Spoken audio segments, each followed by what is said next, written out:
Halo pemirsa JPR TV, dari Sabang sampai Merauke, dari Biagas hingga Pulau Rote. Bertemu lagi bersama saya Mona Azari Disak dalam program Kominfo Newsroom.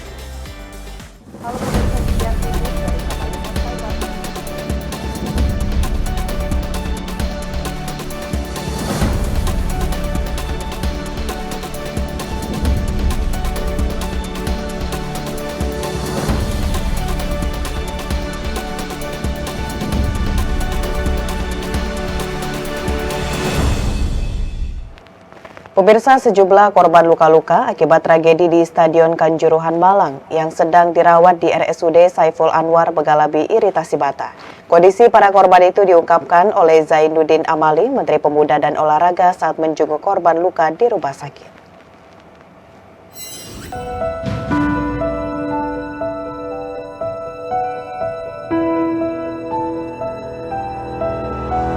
Menteri Pemuda dan Olahraga Zainuddin Amali didampingi PLT Dirut RSUD Saiful Anwar Kohar HS menjenguk korban luka dari tragedi Kanjuruhan Malang. Menpora Amali menyebut kondisi beberapa pasien sudah mulai membaik meski masih dalam pemantauan tim dokter. Dalam pantauannya, Menpora Amali menerangkan beberapa pasien yang dijenguknya itu mengalami iritasi mata.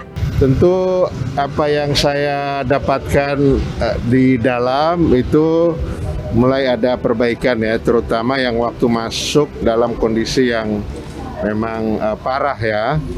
Dan ada yang masih bisa diajak komunikasi, ada yang belum bisa karena mungkin trauma. Jadi kelihatan rata-rata di mata ya, matanya yang iritasi dan jumlahnya makin berkurang dari jumlah awal yang 56, kemudian tinggal tersisa berapa. Nah, silakan Pak Dokter Kafmo.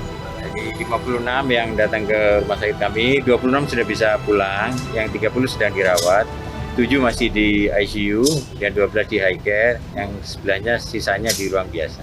Menpora Amali juga menyatakan bahwa juga sudah ada korban luka yang kembali ke rumahnya. Hal ini mengingat kondisi mereka sudah membaik.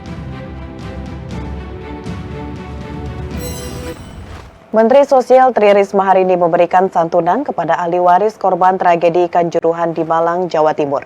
Adapun jumlah bantuan masing-masing ahli waris menerima santunan sebesar 15 juta rupiah beserta paket sembako.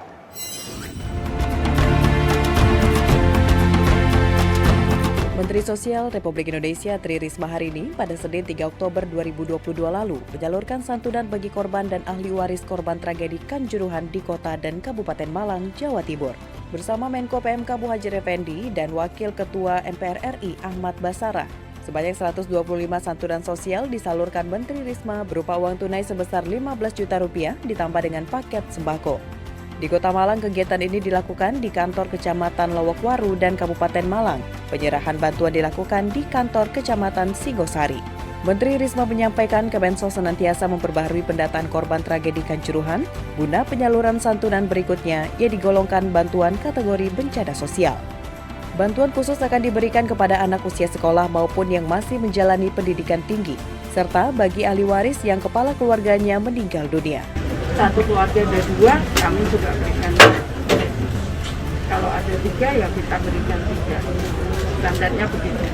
Nah, kita berikan ini, nah kemudian kita berikan sembako. Tapi ada yang khusus seperti misalkan tadi bapaknya yang meninggal, kemudian anaknya masih sekolah, itu kita tangani khusus. Tadi ada yang kuliah tinggal berapa semester, itu kita tangani khusus. Jadi yang seperti itu case-nya kita tangani khusus. Ibu ini suaminya dan nggak ada siapa-siapa, itu kita tangani khusus nanti pasca ini. Selain santunan ahli waris, Kemensos juga telah bergerak membantu evakuasi korban di stadion saat terjadi kericuhan melalui pelaporan perdamaian dan taruna siaga bencana. Dilanjutkan dengan pendataan ahli waris korban meninggal. Melalui UPT milik Kemensos di seluruh Indonesia, hingga saat ini melakukan layanan dukungan psikososial bagi keluarga korban meninggal.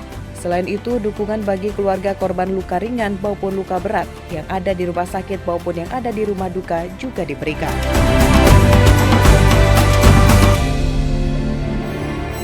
Pasca tragedi di Stadion Kanjuruhan Malang, Jawa Timur, tim gabungan independen pencari fakta akan memberikan sanksi dan perombakan struktur organisasi.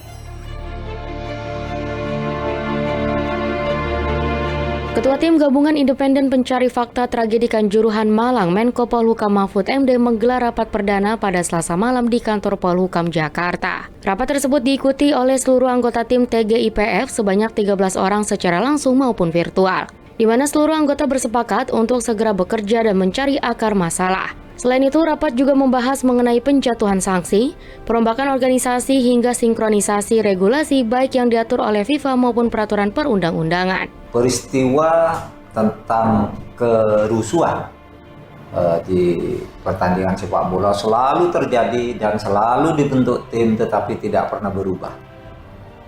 Sehingga akar masalahnya harus dikemukakan oleh tim ini untuk kemudian direkomendasikan apa yang harus dilakukan. Terkait hal-hal yang sifatnya teknis, tim nantinya akan terus bekerja selama 24 jam. Teknisnya akan diatur dalam bentuk koordinasi berkesinambungan oleh Sekretaris TGIPF Nur Rahman. Insya Allah 3 minggu tim ini sudah dapat menyampaikan hasil kerjanya kepada Presiden dan mudah-mudahan bisa lebih cepat dari itu. Badan Pusat Statistik mencatat laju inflasi sebesar 1,17% pada September 2022. Kepala BPS Margo Yuwono mengatakan kelompok pengeluaran sektor transportasi merupakan pemicu terjadinya inflasi.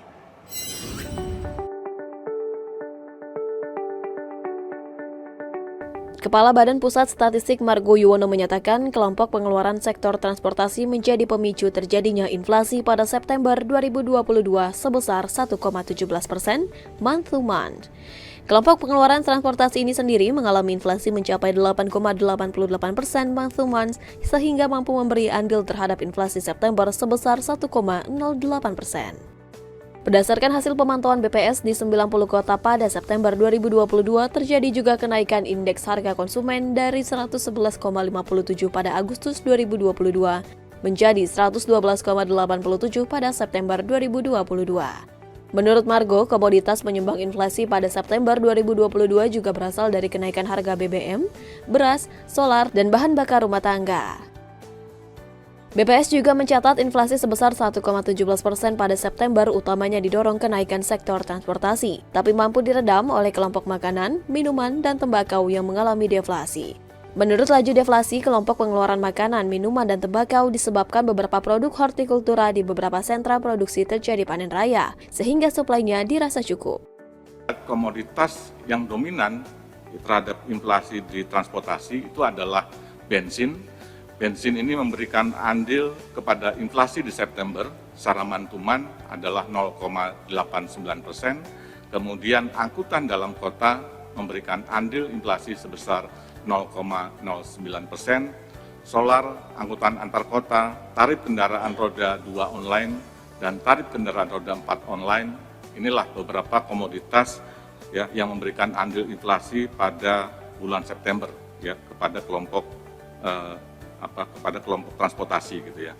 Sementara untuk kelompok makanan, minuman, dan tembakau, tadi saya katakan ada deflasi sebesar 0,08%. Pemirsa, setelah jeda pariwara, kami akan kembali dengan berbagai informasi lainnya. Tetaplah bersama Kominfo Newsroom.